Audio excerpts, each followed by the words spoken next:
If you've seen code like on line 1 out in the wild and wonder to yourself, OMG, WTF, barbecue, what is this? I am going to demystify this for you.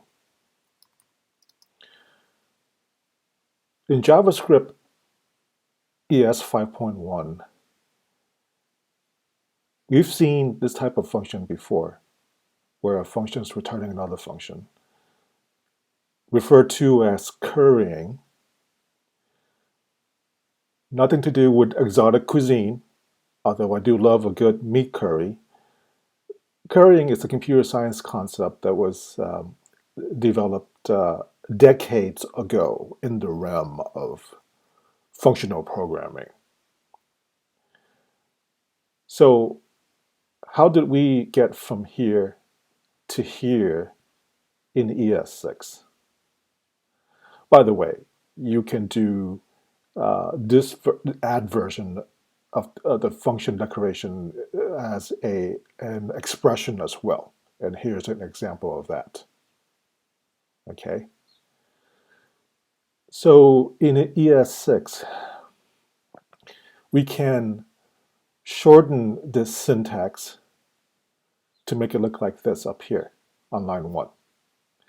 And in the interest of time, I've went ahead and wrote out this ES6 function expression. But we can shorten this syntax.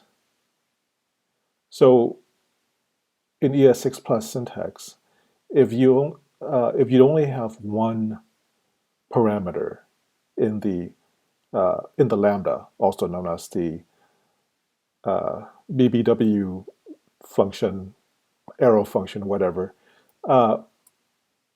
the parentheses around the singular parameter is optional. Okay, and you can have an implicit return. Therefore, we can get rid of the curly braces. Implicit return, right? So we can get rid of that. And then the thunk function, which is the return function, yet another an old school concept developed decades ago in the realm of functional programming. People tend to associate the word thunk with Redux thunk. It's the same concept, but it's not exclusive to the realm of Redux thunk. Implicit return, we get rid of the return keyword, we get rid of the curly brace,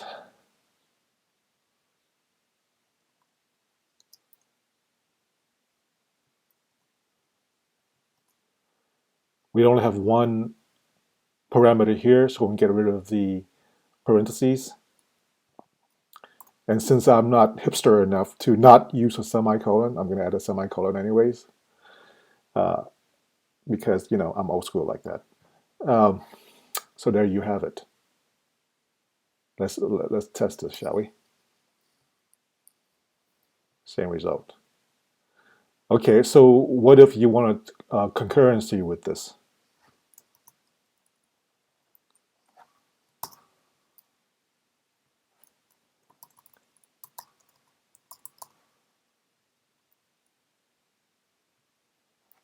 So this is your thunk, right? This is the return function.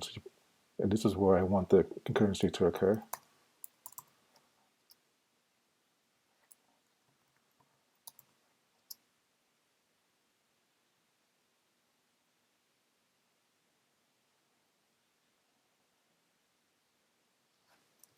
The JS bin console doesn't play nice with async await. It doesn't print it nicely.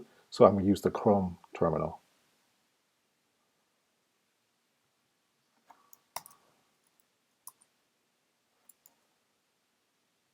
I'm going to go ahead and call this function.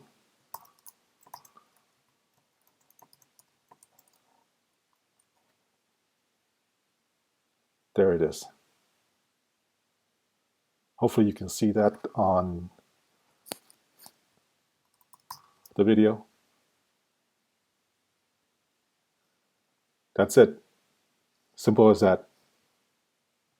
Hopefully that'll demystify it for you. The red squiggly lines that's a JS bin thing. Good luck.